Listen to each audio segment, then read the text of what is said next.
Hello everyone. How are you? Fine, thank you. I thought it'd be good to get a video out by a reasonable date. So what better way than to kick things back off for the Taco channel than by doing a new, fresh, original idea I'm calling a listed tier video, where I thought it'd be fun to look back on some certified classics to see which actually is the best PS2 game.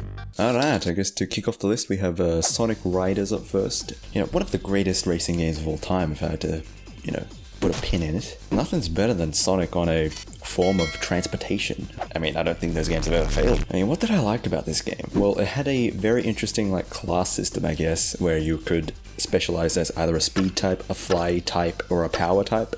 And each of those different types can correspond to different shortcuts on the racetrack. Oh, by the way, it's a racing game, I forgot to say. I just remember you could do really cool shit, like you can press and hold for doing the jump across the ramps, and you can do these mid-air tricks in the air, hence why I said mid-air. I mean, I guess speaking of air, that was the fuel source of the game, I remember. The hoverboards ran on air, and so you had to have a fuel amount, and you could refill it by either doing really good tricks, or by going to pit stops, or by...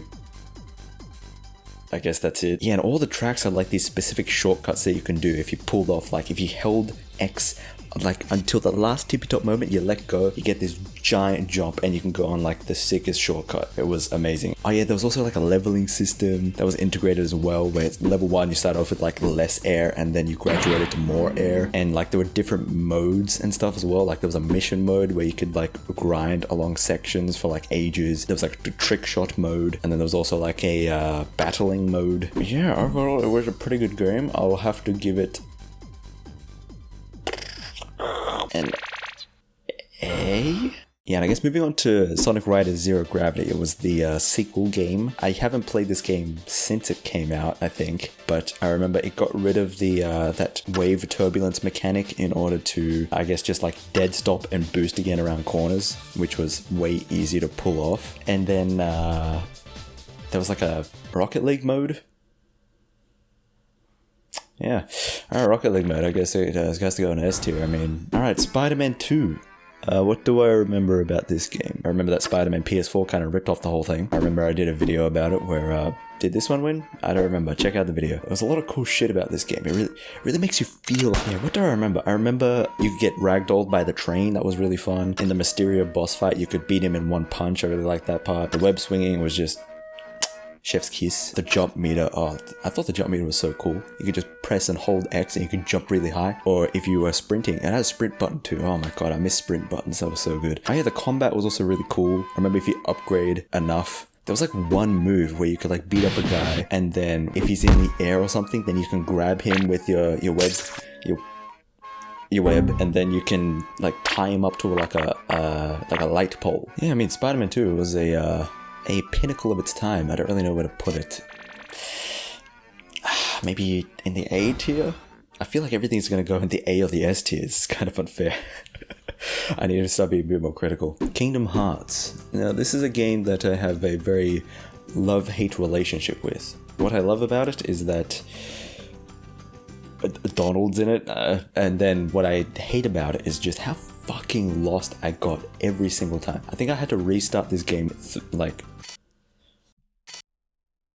at least 10 times because I couldn't figure out how to progress past the Tarzan level. Yeah, I guess so for that, it has to go on the D tier. Sorry about that, but I guess moving on to Kingdom Hearts 2. This is the game that I accidentally picked up the first time because I didn't read that it had 2 below the logo, so I'm gonna have to deduct some points for that. Because of that, I had no idea what was going on in the story, and after playing the first game and replaying this game, I still had no idea what was going on in the story. Bruh, it has some really clean attack animations, I remember. I also didn't realize that you could upgrade yourself until halfway through the game, so I was just playing the entire game with just my base stats, which was, I mean, that's gotta be an achievement of some sorts. The one thing I could not stand about this, the fucking water guy. God damn, I hated that water son of a bitch, man. Because of that one guy, I was stuck on Kingdom Hearts 2 for 6 months. And then finally when I got past him, the last laser guy, I didn't realize that I had to press X and triangle at the same time. If I knew that, I would have done it, but it took me so long just to get to that point, and then... Alright, for that, it's going in the D tier. Alright, Madagascar. I don't know why it's in the list, but it's a pretty good game. Like, you could play as all 4 characters. You know, Alex could double jump. Marty could like do the big long jump like Spiderman 2. The hippo could roll. Melman, he was in Friends. I did the penguin levels, bruh. The penguin levels were the shit. And also, there was like a mini golf game, I remember. And then the shuffleboard. God damn, I was so bad at the mini golf and the shuffleboard. But the penguin levels, bruh, the penguin levels. Nah, that's it. I'm putting Madagascar in a comfortable B tier. The Incredibles, you know? What can I say about that? You can play as all 4 characters. Wait, I just remember the level design being really good and creative, especially when you played as the Mr. Incredible sections and the Elastigirl sections. And then the Dash levels were obviously the best because, you know, it was just like a race to get to the end.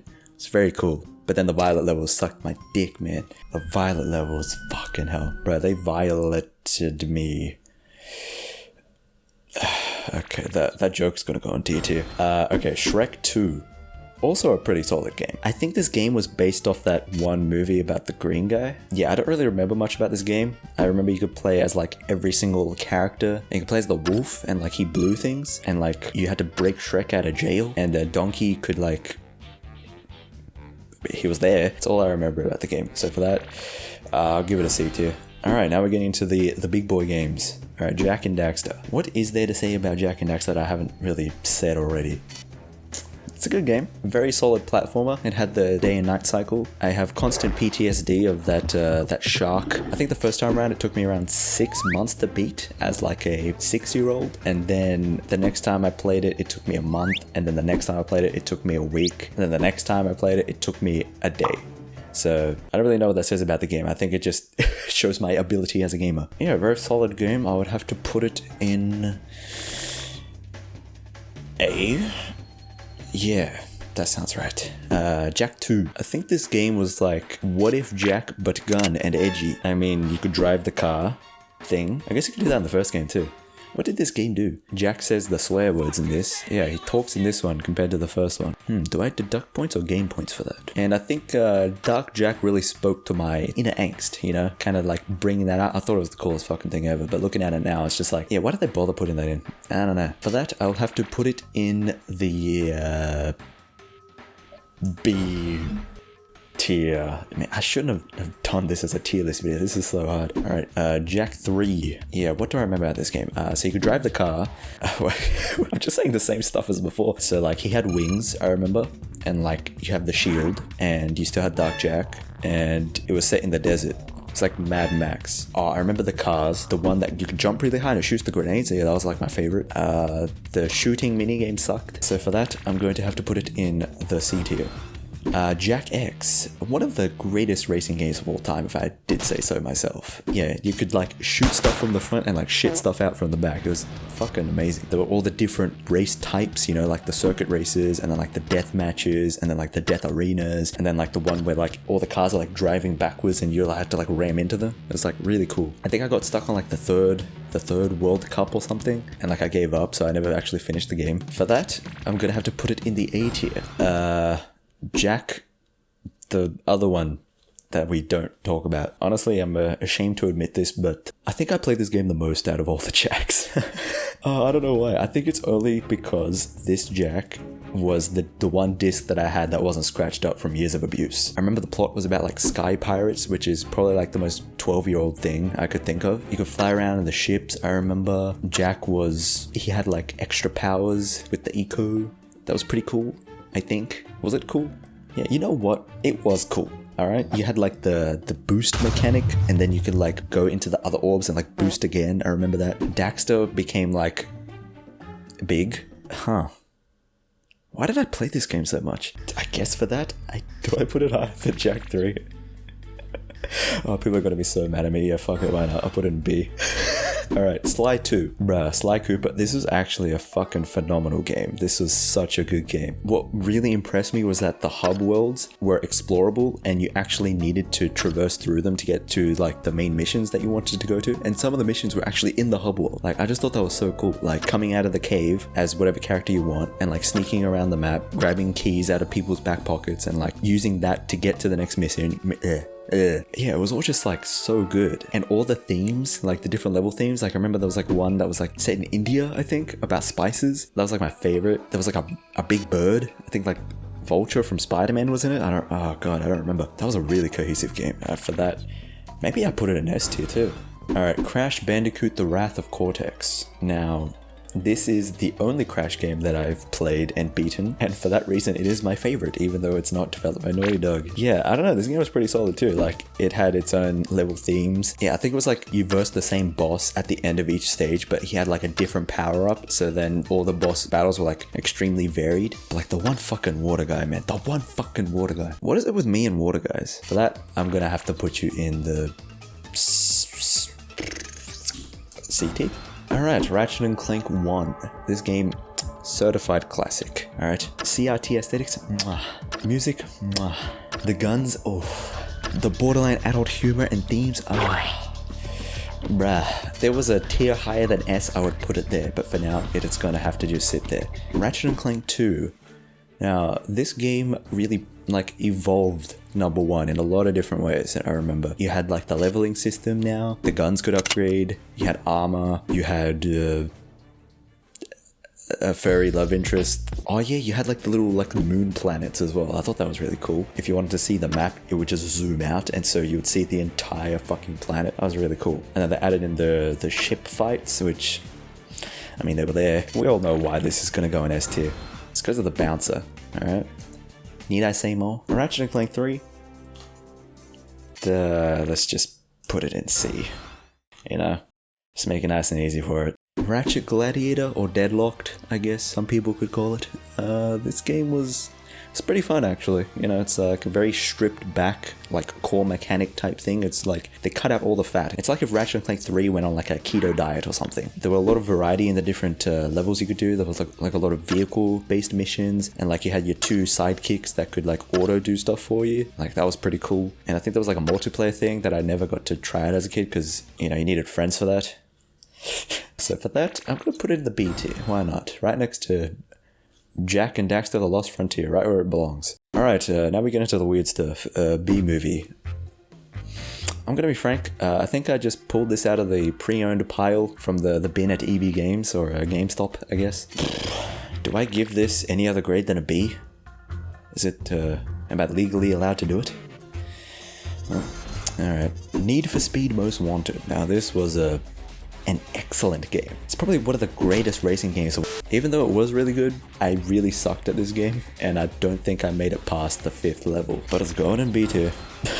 Alright, Thrillville off the rails, bruh. This game was next level. This game was like if The Sims had a baby with like Roller Coaster Tycoon, and like... you were basically like the manager of this theme park, and you could build out like the entire theme park to like your leisure. And like there were 5 different themes for the theme parks. You could build the roller coasters as well, and you didn't even have to finish the track. Like you could just end it and like the carts would just fly off and people would parachute off. There were so many mini games. Oh my god, I really loved the fucking the plane mini games, like the shooty ones. I don't know what that genre is called. The plain shooty ones, you know? God, there were so many good minigames. And like the trampoline minigame, there was skee ball and like pool, and like one with like an enchilada or something. You even got to play as the cleaner who got to clean up people's vomits, and even that was fun. And you could like run around as the park manager and like make friends and like seduce people. Alright, I'm gonna have to do it. Let's go in an S tier. And last but not least, Call of Duty.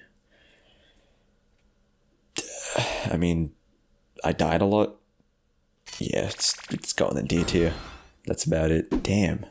Is this list actually how it is? There is like... Why are there so many games in S tier? If I had to reorder this, how would I reorder it? Okay, so...